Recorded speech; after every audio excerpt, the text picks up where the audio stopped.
தி Lord. ஹல்லேலூயா. கர்த்தர் நல்லவர். இதை பார்த்து கொண்டிருக்கிற உங்களுக்கு இந்த நாளிலே ஒரு தீர்க்க தரிசனமான வார்த்தை கடந்து வரப்போகிறது. ஏசாயா தீர்க்கதரிசன புஸ்தகம் 40வது அதிகாரம் 31வது வசனத்தை நான் வாசிக்கிறேன். இந்த வார்த்தையின் மூலமாய் உங்களோடு ஆண்டவர் இடைப்பட போகிறார். ஜீசஸ். கர்த்தருக்கு காத்திருக்கிறவர்களோ புது பலன் அடைந்து கழுகுகளைப் போல செட்டைகளை அடித்து எழும்புவார்கள். அவர்கள் ஓடினாலும் இளைப்படையார்கள், நடந்தாலும் சோர்ந்து போகார்கள். Praise the Lord. ஹல்லேலூயா. கர்த்தருக்கு காத்திருக்கிறவர்களோ புது பலன் அடைந்து கழுகுகளைப் போல செட்டைகள் எடுத்து எழும்புவார்கள். நாளிலும் கூட கர்த்தர் எப்பயுமே ஒரு எக்ஸாம்பிள் கொடுக்கும்போது அந்த எக்ஸாம்பிள் எதை குறித்து சொல்லப்பட்டிருக்கு என்பது கொஞ்சம் நம்ம ஆராய்ச்சி பண்ணோம். காகங்களை கவனித்து பாருங்கள். இங்கே கழுகுக்கு ஒப்பாக கர்த்தருக்கு காத்திருக்கிறவர்கள் கழுகை போல செட்டைகள் எடுத்து, அப்படின்னா கழுகுடைய அந்த ஈகிள் அதோடைய சுபாவம் என்ன என்பதை நம்ம பார்க்க போகிறோம். இது கிட்டத்தட்ட 40-50 ஆண்டுகள் உயிர் வாழும். உயரமான இடங்களிலே ஆயிரக்கணக்கான அடி உயரத்துக்கு மேலே என்ன செய்யும், எந்த பறவையும் எட்டாத அளவுக்கு கழுகு தனியாக பறக்கும். இப்போ அதை குறித்து நம்ம கொஞ்சம் ஆராய்ச்சி பண்ணாதான் இது ஏன் ஆண்டவர் சொன்னார் என்பது நமக்கு புரியும். அது எவ்வளவு தூரமாக இருந்தாலும் இரையை தெளிவாக பார்க்கும். ஒன்று உயரமாக பறக்கும், ரெண்டாவது அதோடைய பார்வை கூர்மையாக இருக்கும், தெளிவாக இருக்கும். நம்முடைய அது சூழ்நிலையை பிரச்சனையை நாம் பார்க்கக்கூடாதுன்னு ஆவியானவர் சொல்கிறார். அல்லேலூயா. நம்முடைய பார்வை தூரமாக இருக்கணும். Praise the Lord. தேசங்களை பார்க்கணும். இதோடைய கழுகு ஒரு பார்வை வச்சிருச்சுன்னா, ஒரு இறைய மீது ஒரு பார்வை வச்சிருச்சுன்னா ரொம்ப தூரத்துலேருந்து கரெக்டாக அக்யூரேட்டாக கொண்டு போய் அதை எடுத்துகிட்டு வந்துடும். நம்மளை சத்துருவானவன் அநேக நேரங்களிலே இந்த சூழ்நிலையை பார்க்க வைப்பான். இப்போ நம்ம நேராக பார்க்குறக்கும் இப்படி பார்க்குறக்கும் வித்தியாசம் இருக்குது இல்லையா? உங்கள் சூழ்நிலையை பார்க்காதீங்க, உங்கள் சரீரத்தில் இருக்கிற பலவீனத்தை பார்க்காதீங்க, உங்கள் ஃபைனான்ஸ் ப்ராப்ளத்தை பார்க்காதீங்க. இந்த கழுகு போல் நமக்கு ஒரு தூர பார்வை வேண்டும். அல்லேலூயா. கர்த்தர் பெரிய ஆபிரகாமை பார்த்து ஆண்டவர் சொன்னார், நீ பார்க்குற நீ வடக்கே கிழக்கே தெற்கே நோக்கி என்ன செய்ய. அப்போ நம்முடைய வாழ்க்கையை குறித்து நம்ம இப்போ இருக்கிற சூழ்நிலையை வச்சு நம்மளை நாம் பார்க்கக்கூடாது, நாம் தூரமாய் பார்க்க வேண்டும். இந்த கழுகு காரியத்தில் நாம் கற்றுக்கொள்ளக்கூடிய ஒரு அற்புதமான ஒரு காரியம் இது. இது புயல் அதிகமாக அடித்து வரும்போது மற்ற பறவைகள்லாம் பயந்து போய் எங்கேயாவது ஒதுங்கிருமா புயல் காற்றில். இந்த கழுகு மட்டும் இந்த புயல் காற்றை தனக்கு சாதகமாக மாற்றிக்கொண்டு அந்த புயல் காற்றுக்கு மேலாக அந்த காற்றை பயன்படுத்தி இன்னும் உயரமாக பறக்குமா. அல்லேலூயா. இன்றைக்கி நம்முடைய வாழ்க்கையில் நமக்கு ஏற்பட்ட பிரச்சனையை அதை வச்சுக்கிட்டே நம்ம மேலே எழும்பணும். அல்லேலூயா. இந்த கழுகுடைய சுபாவத்தை கற்றுக்கொள்ளுங்கள். புயல் காற்றை வைத்து அந்த காற்றை வச்சு இன்னும் கொஞ்சம் என்ன செய்யுமா. அப்போ பிரச்சனை, பாடு, வியாதி, தரித்திரம், சூழ்நிலைகள், மக்கள் எதுவும் நம்ம சேதப்படுத்த முடியாதபடிக்கு நாம் உயரத்தில் பறக்க முடியும். அதனால தான் ஆண்டவர் சொல்ற, கர்த்தர் காத்திருக்கிறவர்களோ புது பலன் அடைந்து கழுகை போல சொல்கிறாங்க. கழுகு ஒரு தடவை அப்படி செட்டை அடித்தா எத்தனையோ கிலோமீட்டர் நிச்சயமா நிற்காமல் பறக்குமா. ஆண்டவர் எப்படிப்பட்ட உதாரணத்தை நமக்கு சொல்லி கொடுத்துருக்காரு. அப்போ நம்ம இந்த பிரச்சனையை பார்க்காதீங்க, இப்போ இருக்க சூழ்நிலையை பார்க்காதீங்க, நம்ம தூர தரிசனத்தை நம்ம என்ன செய்ய வேண்டும், பார்க்க வேண்டும். ஹல்லேலூயா. பாருங்கள். அப்போது மூன்றாவது, இந்த கழுகு தன்னை புதுப்பித்து கொள்ளும் தன்மை உடையது. அதோடைய ஆயுஷ் நாட்களில் பாதி பாருங்கள். இப்போ நம்ம குழந்தை பிறக்குது, அது வளருது, வாலிப பருவத்தில் நமக்கு நல்ல பலன் இருக்குது. அப்புறம் ஒரு குறிப்பிட்ட வயது, ஒரு 40 வயதுக்கு அப்புறம் சொல்கிறாங்க, 40 வயது வரை பலனாக போயிட்டுருக்கிற மனிதர்களுடைய சரீரம் 40க்கு அப்புறம் என்ன செய்யுமா, அப்படியே இறங்குமா. இந்த கழுகு சுபாவம் எப்படின்னா, அதோடைய பாதி வயதில் தன்னுடைய பலன் எல்லாம் குன்றுவதாக தெரியுமானால் அதை என்ன பண்ணால் உயரமான சிகரத்தில் போய் உட்காந்துக்குமா. அதோடைய அந்த மூக்கு, அந்த அழகு, அதெல்லாம் ரொம்ப பலவீனமாயிருமா. சிறகுலாம் அடித்தா ரொம்ப கனமாக மாறிடுமா. அதனால் உயரமான உச்சியில் போய் உட்காந்து தன்னுடைய சிறகெல்லாம் நெஞ்சிருமா, எடுத்து போட்டுருமா. தன்னுடைய அந்த அந்த அழகை நொறுக்கி அதை அந்த கல்லில் முட்டி அந்த வலி வேதனை சிறகெல்லாம் பிடிங்கி போடும்போது எப்படி இருக்கும், ஒன்றும் அசைய முடியாத அப்படியே உட்காந்துருக்குமா. பாருங்கள், அதோடைய காரியங்கள் எத்தனை மாதமா, 5 மாதம் வரை அது உட்காந்துருக்குமா. 5 மாதம் வரை பழைய மூக்குகளை உடைக்குமா. அடுத்தது பழைய இறகுகளை கலைந்து விடுகிறதாம். அடுத்தது தனிமை. அல்லேலூயா. தனிமை நம்ம யாருக்கு என்ன செய்யாது, பிடிக்காது. எவ்வளோ நேரம் அப்படியே உட்கார்ந்துருக்கிறது, ஜெபம் பண்ணிக்கிட்டே இருக்கிறது, ஒரே காரியத்தை நீங்கள் செஞ்சுட்டு இருந்தீங்கன்னா நீங்கள் என்ன செஞ்சுட்டு இருக்கீங்க, ஒரே காரியம், தனிமை. ஆனால் தனிமையை இந்த கழுகு சாதகமாக மாற்றுது. அல்லேலூயா. இப்போ நம்ம ஒதுக்கப்பட்டிருக்கிறோம், எல்லாரும் ஒதுக்கப்பட்டிருக்கிறோம், நான் தனிமை ஆக்கப்பட்டிருக்கிறேன்னு சொல்லி நீங்கள் கவலைப்படாதிருங்கள். பிரைஸ்லா. ஆண்டவரே, கர்த்தர் காத்துக்கிற ஒரு நிமிஷம், 1 மணி நேரம், அரை மணி நேரம், மாதங்கள், வருடங்கள் வீணாய் போவது இல்லை. என் ஜனங்கள் ஒருபோதும் வெட்கப்பட்டு போவதில்லை. கர்த்தர் உங்களை பார்த்து சொல்லுகிறார், நீ கர்த்தருக்காய் காத்திருந்த நேரங்களும் காலங்களும் மாதங்களும் வெட்கப்பட்டு போவதில்லை. அந்த ரங்கத்தில் நம்ம ஜெபிக்கிற ஜெபம் வெளியரங்கமாக இந்த கழுகு யாருக்கும் தெரியாது, அப்படியே தன்னை ஒடுக்கி காத்து கொண்டு இருக்குமா. அப்போது அந்த 5 மாதத்துக்கு பிற்பாடு ஒரு புதிய பலன் அதுக்குள்ளே வருமா. அல்லேலூயா. புதிய சிறகுகள் அதுக்குள்ளே முளைக்குமா. அப்போ புதிய ஒரு வாழ்க்கை திரும்ப அதே பலனோடு. அல்லேலூயா. அதெல்லாம் சங்கீதம் 103 சொல்லப்படுறது, உன் வயது திரும்ப வாழ வயது போலாகும். அல்லேலூயா. பிரைஸ்லா. இப்போ 40 வயதுக்கு அப்புறம் நம்ம வயதை வாழ வயதை மாற்றுவதும் மாற்றாமல் இருப்பதும் யாருடைய பொறுப்பு? நல்லா புரிஞ்சுக்குங்க. நீங்கள் உங்கள் 40க்கு அப்புறம் உங்கள் வயசை கீழே இறக்கி சொல்லணும். 39, 38, 37 அப்படி கீழே இறக்கணும். அந்த பலன் எனக்கு உண்டு. ஹல்லேலூயா, ஹல்லேலூயா. கர்த்தர் நிச்சயம் செய்வாருங்க. அதனால் ஆண்டவர் எப்படி சொல்லுவார், சங்கீதம் 103 சொன்னார், உன் வயது திரும்ப கழுகை போல. அப்போ தேவன் சில நேரங்களில் நம்மளை தனியாக வைக்கிறாருன்னா அது ஒரு வேதனையாக தான் இருக்கும். ஆனால் அதுவே நம்மளை உயர்த்துகிற நேரமாய் மாறப்போகுது. நம்ம தனிமை, இந்த வலி, இந்த வேதனை, இந்த காயங்கள் ஒரு நாளுங்க நம்மளை கீழே தள்ளாதுங்க. நம்ம புயல் வந்தாலும் அதுக்கு மேலே பறக்கும்படியாக தான் ஆண்டவர் சொன்னார், கழுகை போல உன்னை நீ என்ன செய்வ, செட்டையில் எடுத்து எழும்புவ. அப்போது அப்படிப்பட்ட ஒரு தனிமையின் அர்த்தம் என்னென்னா, கழுகு மலை உச்சியில் தனியாக இருக்கும்போது அது ஒரு வலியை அனுபவிக்கிறது, ஆனால் அது வளர்ச்சி உண்டாகி கொண்டிருக்கிறது. தனிமை நமக்கு ஒரு வலி தான், போராட்டம் நமக்கு ஒரு வலி தான்.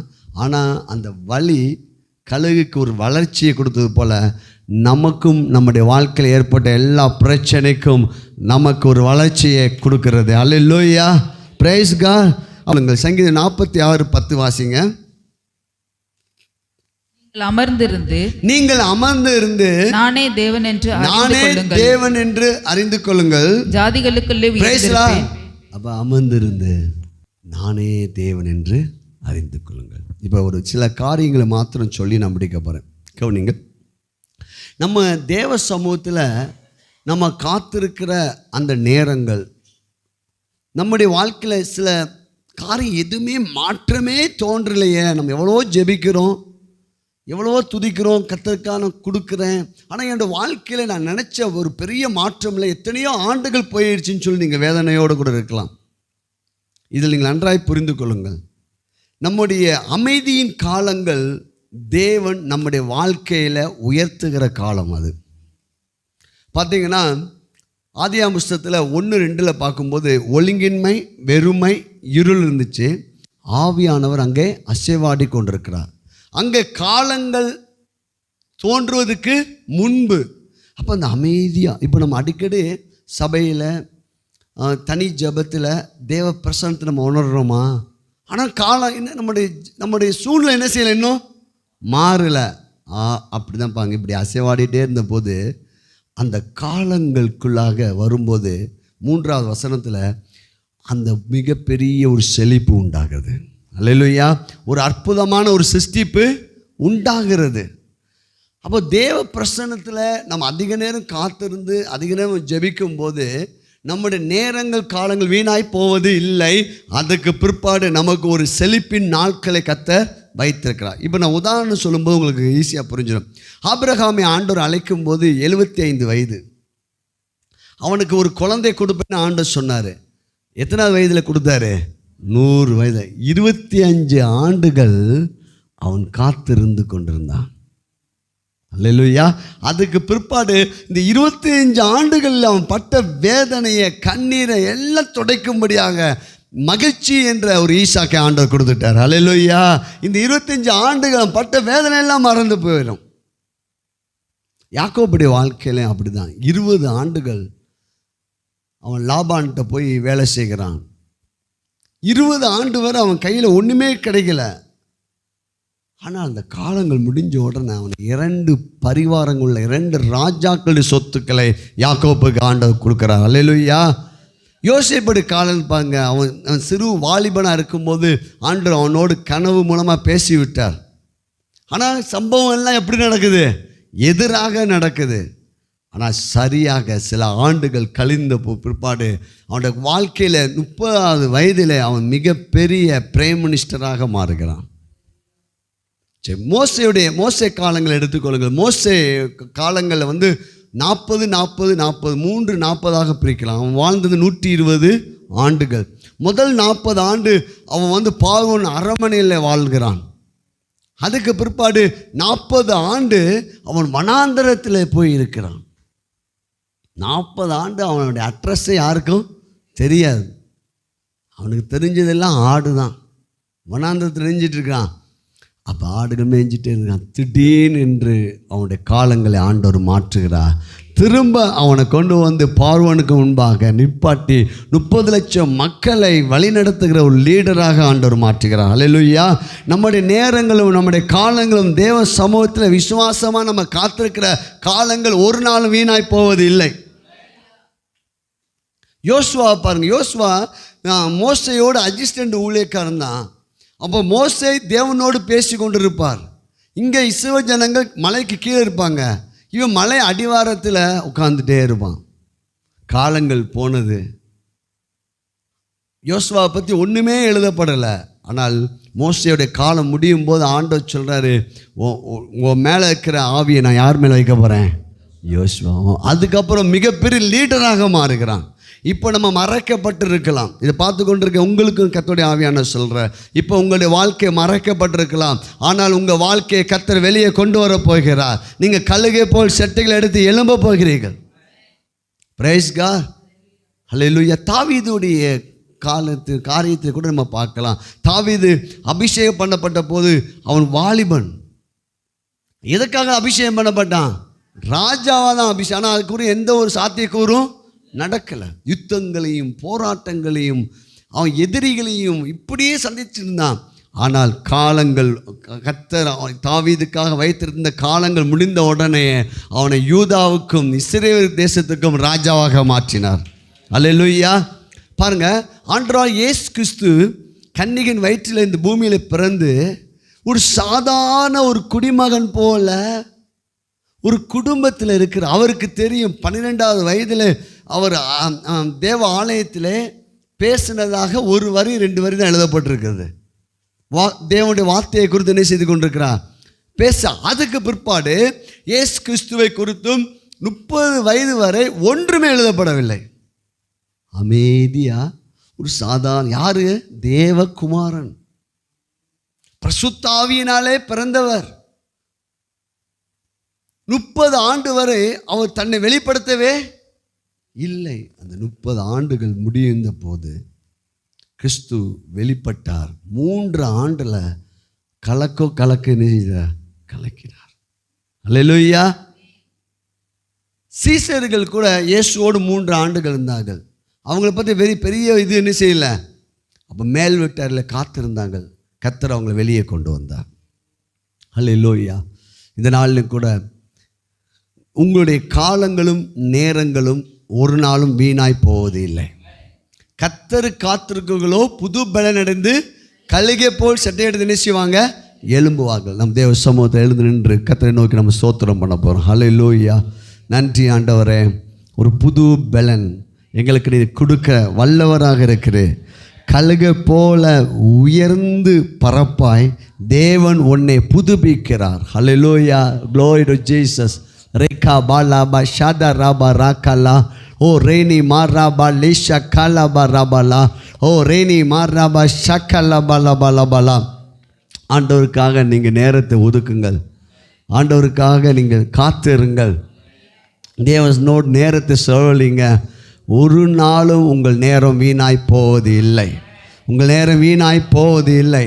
நம்ம மறைக்கப்பட்டிருந்த காலங்கள் முடிந்தது என்றால் கர்த்தர் நம்மளை பிரகாசிக்க வைப்பார். ஹல்லேலூயா.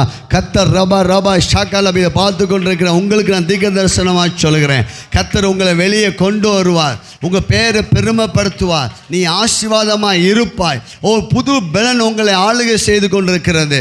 ஓ ராக்கா லாபா ஷாதா லாபலா. இந்த செய்தியை கவனித்து கொண்டிருக்கிற அன்பான சகோதரனே சகோதரியை தேவனுடைய கரம் இப்போ உனக்கு நேராக கடந்து வருது. உங்களுக்கு நேராக இப்போ கடந்து வருகிறது.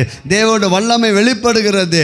ஓ ராபா ரபா ஷாதா ராபோ பாலா காவ் லாதோ ராபா லாபா லபாலா. கர்த்தருக்கு காத்திருக்கவங்களோ புது பலன் அடைந்து கழுகை போல் சட்டைகள் எடுத்து எழும்புவாங்க. இன்னொரு ரகசியம் சொல்கிறேன். நீங்கள் எல்லாரும் பார்க்கும்படி உயர பறப்பீங்க. அல்லேலூயா. அல்லேலூயா. அந்த கழுகின் உயரத்துக்கு மற்ற பறவைகள் இப்போ பிரச்சனையாக இருக்குது. ஐயோ அப்படி சொல்கிறாங்க இப்படி சொல்கிறாங்க அப்படி சொல்கிறாங்க இப்படி சொல்கிறாங்க அப்படி எல்லாம் விட்டுருங்க. அல்லேலூயா. உங்களை ஹை லெவலில் ஆண்டவர் வைப்பார். ஓ அல்லேலூயா. இப்போ நம்ம சந்தித்து கொண்டிருக்கிற வலி வேதனைகள் காயங்கள் பற்றாக்குறைகள் எதையும் நம்ம பார்க்க வேண்டாம். கழுகை போல் நமக்கு தூர பார்வை நம்ம பார்க்க வேண்டும். கழுகை போல் தூர பார்வை நம்ம பார்க்க வேண்டும். ஆமென். தூராபா ஷாக்காலா பாலா பாலா. ஹல்லேலூயா. கழுகு கிட்டேருந்து நம்ம கற்றுக்கொள்ளக்கூடிய பாடங்கள் நம்ம புது பலன் அடைய வேண்டும். தேவ சமூகத்தில் பழைய காரியத்தை களைந்து போடணும். நான் போன வாரம் ஏற்கனவே சொன்னேன், பழைய சட்டையோட புதிய சட்டையை என்ன செய்யக்கூடாது. கழுகுக்கு தன்னுடைய பழைய சிறகுகள் இணைஞ்சிச்சு. சும்மா அந்த வேதனை அதெல்லாம் முந்தின நினைக்காத பூர்வமானவைகளை இதோ நான் புதிய காரியத்தை. அப்போ புதிய காரியத்தை நம்ம என்ன செய்யணும்? கழுகை போல பழையதை தூக்கி எறியணும். அல்லேலூயா. பழைய வாழ்க்கை தூக்கி எறிங்க. கசப்பு கோபம் எரிச்சல் எல்லாம் இதெல்லாத்தையும் தூக்கி எறிங்க. வியாதி எல்லாம் வேண்டாண்டவரே, நான் ஒரு புது பலன் அடைந்து எழும்ப போகிறேன். அல்லேலூயா. திரும்ப 40 வயசு ஆயிடுச்சுன்னா நீங்கள் சொல்லணும், எனக்கு வயது திரும்புது. அல்லேலூயா. கழுகுக்கு சமானமாய் உன் வயது திரும்ப வாழ வயது போல் ஆகும். நான் கர்த்தருக்காய் எழும்புவேன், பிரகாசிப்பேன்.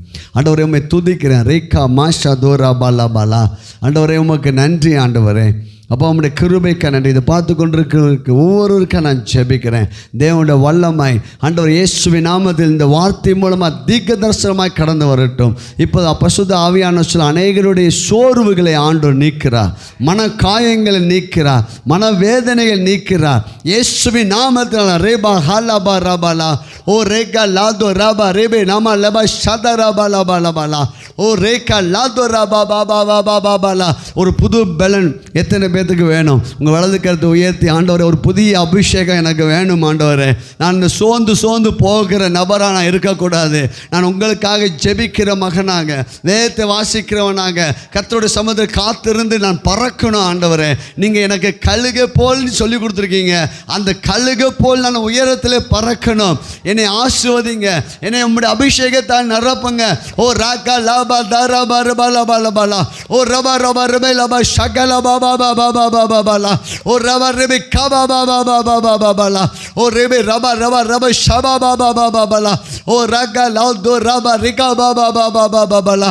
ஓ ரபா ரிகா பாலபா ஷக தருபு மா ரபா தேவி நாம ஷபா பாபா பாபாலா. ஒரு புதிய அபிஷேகத்தை ரிலீஸ் பண்ணுறேன் இயேசுவின் நாமத்தினால.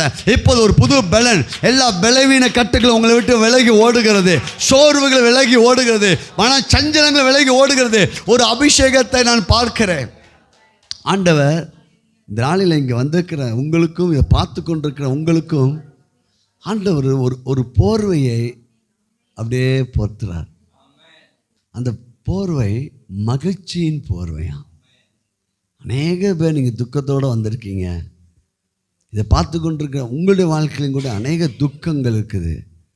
இன்னைக்கு ஆவியானவர் சொல்றாரு, நான் உன் மேலே ஒரு மகிழ்ச்சியை வைக்க போகிறேன். தேசமே நீ பயப்படாத, மகிழ்ந்து களிக்குறு, கர்த்தர் பெரிய காரியங்களை செய்வா.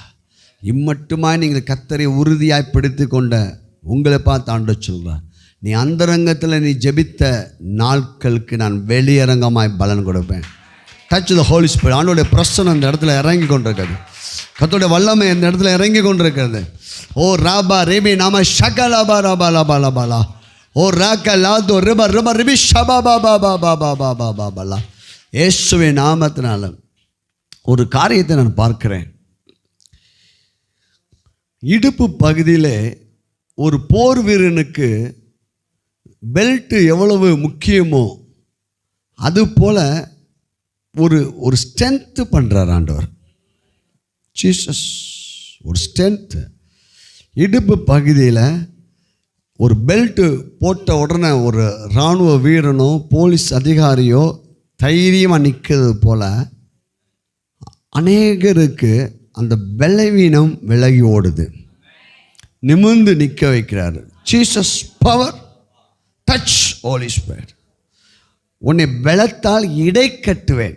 ஆவியான தீர்க்க தரிசனம் அந்த வார்த்தையை சொல்ல, உன்னை இடை கட்டுவேன், நில்லு, உன்னை இடை கட்டுவேன். ஒரு புது பலன். அதாவது இடுப்பு பகுதிக்கு கீழேக்குள்ளே இருக்கிற பலவீனம், இதை பார்த்து கொண்டிருக்க உங்களுக்கும் ஆண்டவர் இங்கேயும் உங்களை பார்த்து சொல்லாரு, இந்த இடுப்பு பகுதி கீழே ரொம்ப பலவீனமாக இருக்கனால உங்களால் நிற்க முடியலையா. ஆண்டவர் சொல்லாரு, நான் உன்னை இடை கட்ட போகிறேன். இப்போ அந்த சுகமளிக்கிற வல்லமை இப்போது இறங்கி கொண்டிருக்கிறது. Touch Holy Spirit. இயேசுவின் நாமத்தினால 2 கால்களில் ஒரு புது பலன், உங்களுடைய பாதத்தில் ஒரு புது பலன் வருகிறது. இயேசுவின் நாமத்தில் இப்போது பெற்றுக்கொள்ளுங்கள். ரிலீஸ் பண்ணுறேன். Release release release release release release. ராபா ராக்கா லாபா ரபா ரபா ரிபே லபா லபாலா. ஓ ரிபா ரபா ரிபி ஷகா பாபா பாபா பாபா பாபா பாபா பாலா. ஓ ரேக்கா லாதோ ரபா ரபா ரபா. ஓ ரெபே நாம ரேக்கா பானிமை ஷகலா பாபா பாபா பாபா. இடை கட்டுறார். ஒரு பட்டயம் போல ஒரு சர்வாக வர்க்கத்தை உங்கள் கையில் ஆண்டவர் கொடுக்குறார். இனி சத்துரு உன்னை மேற்கொள்ள முடியாதுன்னு ஆவியான தீர்க்கதரிசனமாக சொல்கிறாரு.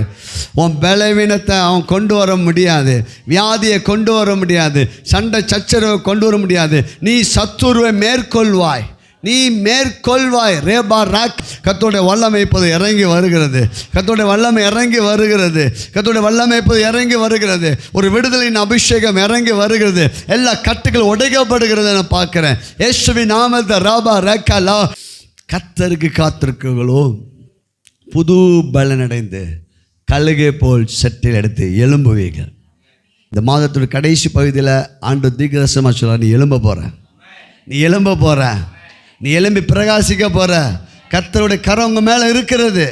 ஆமென். கரங்களை தட்டி நன்றி ஆண்டவரே, உம்மை துதிக்கிறோம், உம்மை ஸ்தோத்திக்கிறோம். எங்களோடு பேசின ஒவ்வொரு தீர்க்கதரிசன வார்த்தைக்காக நன்றி. அப்போ அந்த ஜனங்களோடு பேசின ஒவ்வொரு நல் வார்த்தைக்காக நன்றி. இந்த வார்த்தையை நிறைவேற்றுவதற்காக ஸ்தோத்திரம் ஸ்தோத்திரம் ஸ்தோத்திரம்.